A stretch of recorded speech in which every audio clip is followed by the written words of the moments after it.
दोस्तों, हरे कृष्णा, राधे राधे। कैसे हैं आप सब लोग? मैं बहुत अच्छी हूँ, आशा करती हूँ आप लोग भी बहुत अच्छे हैं। आज हम बात करेंगे अहय अष्टमी में लगने वाली पूजा में जो लगने वाली सामग्री के बारे में। तो देखिए, ये जो पूजा होती है ये दिवाली तक इस पाटा को, चौकी को, जहाँ पे भी आप पूजन करेंगे इसको हिलाया नहीं जाता। तो इसीलिए आप जो है ना ऐसी जगह पे चौकी लगाए जहाँ पर दिवाली तक आप इस चौकी को नहीं हिलाएंगे। तो देखिए, पूजन सामग्री में हमें क्या क्या लगेगा। सबसे पहले तो आपको इस तरह का एक चौकी या पाटा ले सकते हैं आप, जिसमें हम पूजन करेंगे। इस चौकी और पाटा में बिछाने के लिए एक पूजा का ही लाल कपड़ा आप जरूर ले लीजिए।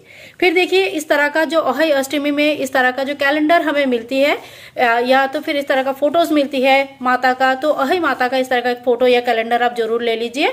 और इस तरह का फोटो कैलेंडर नहीं मिला तो आप दीवार में भी गेरू से कलर करके और गेरू से माता का इस तरह का जो फोटोज बनी रहती है ना, इस तरह का बनाकर पूजा कर सकती है। ठीक है, तो ये एक हमने ले लिया। इसके बाद देखिए, हमारे फोटो में ही यहाँ पे ही गणेश जी विराजमान है।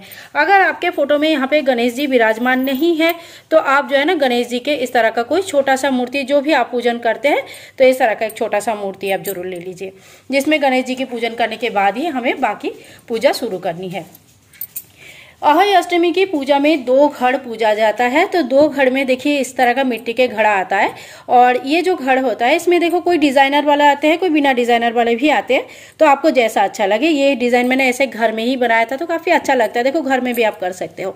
तो इस तरह का एक घड़ा तो ये हो गया, मिट्टी की घड़ा होता है जिसमें हम अनाज भर लेते हैं। कोई यहाँ पे पानी भी भरते हैं दोनों घड़े में, कोई एक में पानी और एक में अनाज भरते हैं।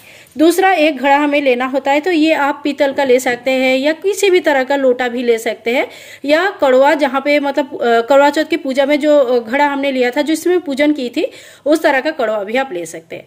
तो ये 2 घड़, अल्टीमेटली 2 घड़ हमें पूजन करना होता है। तो आपके यहाँ पे जो भी रीति रिवाज है उस तरह से कर सकते हैं, नहीं तो इसी तरह का 2 घड़ ले सकते हैं। इसके बाद देखिए, घड़े में डालने के लिए हमें शुद्ध जल लेनी है। तो मैंने यहाँ पे शुद्ध जल ले लिया है, और इस एक घड़े को अनाज से भरा जाता है। तो आप ज्वार, बाजरा या गेहूं, किसी भी तरह का अनाज ले सकते हैं। ये देखिए, ये बाजरा है तो आप बाजरे से भी भर सकते हैं, आप चाहे तो गेहूं ले सकते हैं, और आप चाहे तो इस तरह का अक्षत चावल ले सकते हैं, यानी कि जो बिना टूटा हुआ चावल होगा, अक्षत होगा, उस तरह का अक्षत या चावल ले सकते हैं।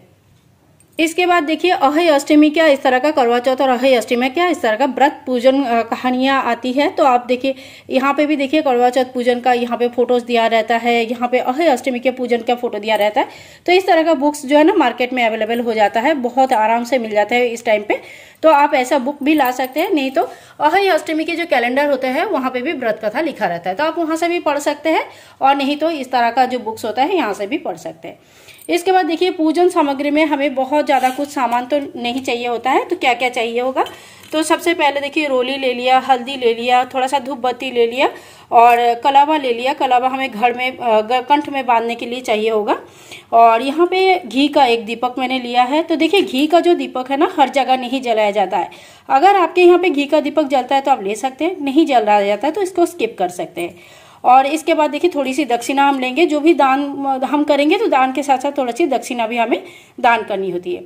अहय अष्टमी की पूजा में अहय माता का जो है ना माला मिलती है। तो मेरे यहाँ पे तो देखिए माला नहीं है मेरे पास, इसलिए मैंने नहीं दिखा पाई। लेकिन अगर आपके पास अहय माता का माला है, साहू माता का माला है, तो आप साहू माता का माला, अहय माता का माला, जो भी माला आपके पास है वो माला लेते हैं और उनकी पूजन कर सकते हैं। अगर आपके पास नहीं है तो कोई बात नहीं, आप उसको स्किप कर सकते हैं। इसके बाद देखिए, हरा फल इस दिन चढ़ाया जाता है। तो ज़्यादा से ज़्यादा सिंघाड़ा का महत्व होता है, तो सिंघाड़ा सब जगह चढ़ाया जाता है। तो आप 7 या 8 के नंबर पे सिंघाड़ा ले लीजिए, या कोई भी हरा फल जो आपके यहाँ पे अवेलेबल है, कोई भी हरा फल आप ले सकते हैं। फिर इस पूजन में हमें जरूरत पड़ती है बतासा का, तो बतासा आप जरूर चढ़ाए। और इसके बाद देखिए, हमारे यहाँ पे गुलगुले बनाया जाता है। तो आटा और गुड़ का ये गुलगुले बनती है, बहुत टेस्टी होती है। तो इसी का पूजन में गुलगुले का बहुत महत्व है, गुलगुला जरूर चढ़ाया जाता है। इसके बाद देखिए, आप दान के लिए कोई भी साड़ी वगैरह ले लीजिए, सूट ले लीजिए। ये साड़ी या सूट जो भी है, ये अपने सासू माँ को दे सकते हैं, ननद को दे सकते हैं, घर के किसी बड़े को दे सकते हैं, या तो फिर आप जो है ना किसी ब्राह्मणी को दान कर सकते हैं, या किसी भी जरूरतमंद को दान कर सकते हैं। इसके बाद देखिए, एक चुनरी आप ले लीजिए। आप शादी की चुनरी ले सकते हैं, या तो जो भी चुनरी पहन के आप पूजा करना चाहते हैं तो एक चुनरी ले लीजिए। ये अपने अपने घर के रीति रिवाज के हिसाब से होता है। कहीं कहीं शादी की चुनरी पहना जाता है, कहीं कहीं जो भी चुनरी, कोई भी सिर ढकने के लिए एक चुनरी यूज किया जाता है।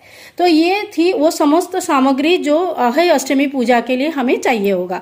आशा करती हूँ आज के वीडियो आप लोगों को पसंद आई है, और अगर अच्छा लगे तो please like, share and comment, channel को सब्सक्राइब करके रखें। मिलते हैं नेक्स्ट वीडियो में, तब तक के लिए हरे कृष्णा, राधे राधे, हैप्पी अहय अष्टमी।